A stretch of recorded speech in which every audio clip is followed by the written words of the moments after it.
Kasus-kasus pelanggaran privasi di media sosial. Terkadang, penggunaan media sosial dapat membawa risiko pelanggaran privasi yang perlu kita waspadai. Mari kita lihat beberapa kasus yang mungkin kita temui di media sosial. Kasus 1, pencurian identitas di media sosial. Ini terjadi ketika seseorang mencuri foto dan informasi pribadi orang lain untuk membuat akun palsu. Bayangkan jika itu terjadi pada salah satu dari kita, orang bisa berpura-pura menjadi kita di media sosial. Contohnya, seseorang mencuri foto dan informasi Anda untuk membuat akun palsu di Instagram. Dampaknya bisa merusak reputasi kita dan privasi kita bisa terancam. Kasus 2, penyebaran informasi pribadi tanpa izin. Kasus ini terjadi ketika seseorang membagikan nomor telepon, alamat, atau info pribadi kita tanpa izin di media sosial. Ini bisa mengganggu privasi kita. Misalnya, teman Anda tanpa izin membagikan nomor telepon Anda di Facebook. Anda bisa merasa terganggu dan risiko tindakan lebih lanjut bisa muncul. Kasus 3, penggunaan foto tanpa izin di media sosial. Di sini, orang lain menggunakan foto pribadi kita tanpa izin untuk tujuan yang merugikan. Ini bisa merusak reputasi dan membuat kita merasa tidak nyaman. Bayangkan jika ada foto Anda yang digunakan dalam meme yang merendahkan di Twitter, itulah contoh kasusnya.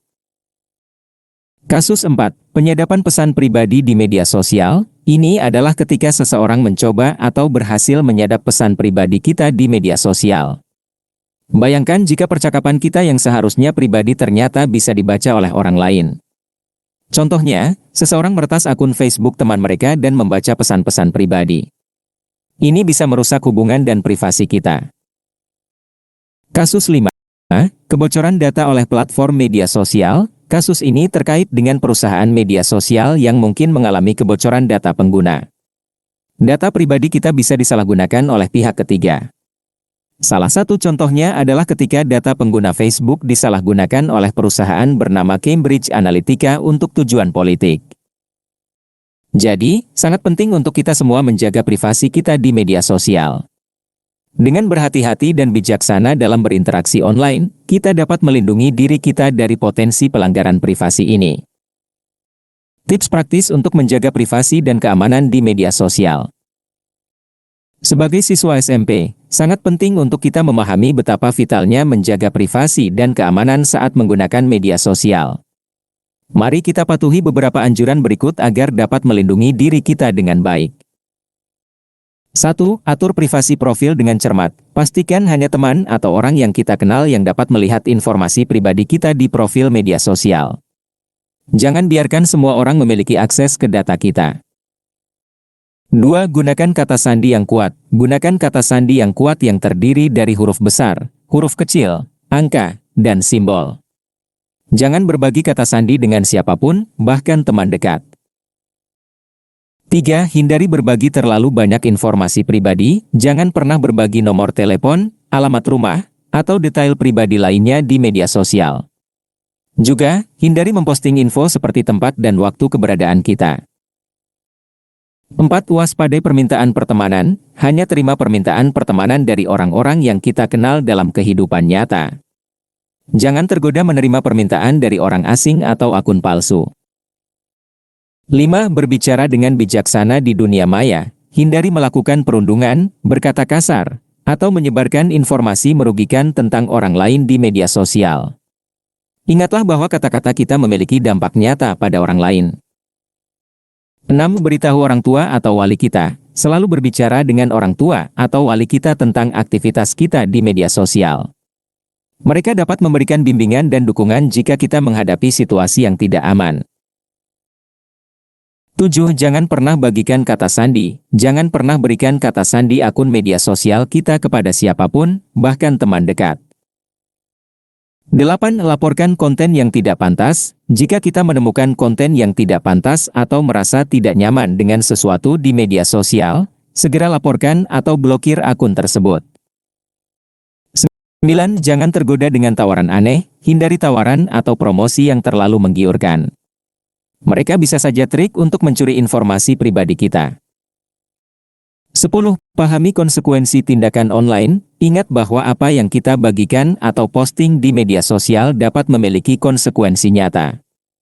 Hal tersebut dapat memengaruhi masa depan kita.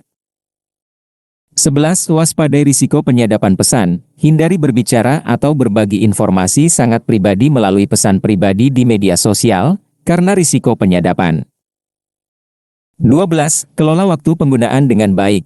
Pertimbangkan untuk mengatur waktu penggunaan media sosial agar tidak mengganggu tugas sekolah dan interaksi langsung dengan teman-teman. Dengan mengikuti anjuran ini, kita dapat menjaga privasi dan keamanan kita di dunia daring dengan lebih baik. Mari menjadi pengguna cerdas dan bertanggung jawab di dunia media sosial. Konsep identitas digital dan dampaknya. Identitas digital adalah cara kita dikenali dan digambarkan ketika kita online. Ini mencakup semua informasi tentang diri kita yang bisa ditemukan di internet, seperti nama, foto profil, informasi pribadi, aktivitas kita di media sosial, atau bahkan komentar yang kita tulis di situs web.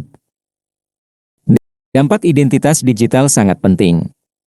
Ini dapat memengaruhi banyak aspek dalam hidup kita saat online maupun di dunia nyata. Mari kita lihat beberapa contoh dampaknya. 1. Reputasi online. Identitas digital kita dapat memengaruhi bagaimana orang lain melihat kita di dunia maya. Jika kita aktif berbagi hal positif di media sosial atau online, kita dapat membangun reputasi yang baik. Namun, jika kita terlibat dalam tindakan yang buruk, reputasi kita bisa rusak. Contoh, jika seseorang selalu berbagi informasi bermanfaat atau memberikan dukungan di media sosial, maka identitas digitalnya akan positif. 2. Keselamatan online. Jika identitas digital kita tidak terlindungi dengan baik, itu bisa meningkatkan risiko pencurian identitas, penipuan, atau pelecehan online. Contoh, menggunakan kata sandi yang kuat dan tidak membagikan informasi pribadi terlalu banyak dapat membantu melindungi identitas digital kita.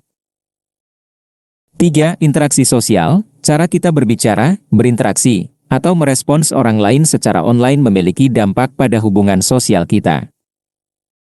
Contoh, berbicara dengan hormat dan berusaha untuk menghindari konflik online dapat menjaga hubungan positif dengan orang lain.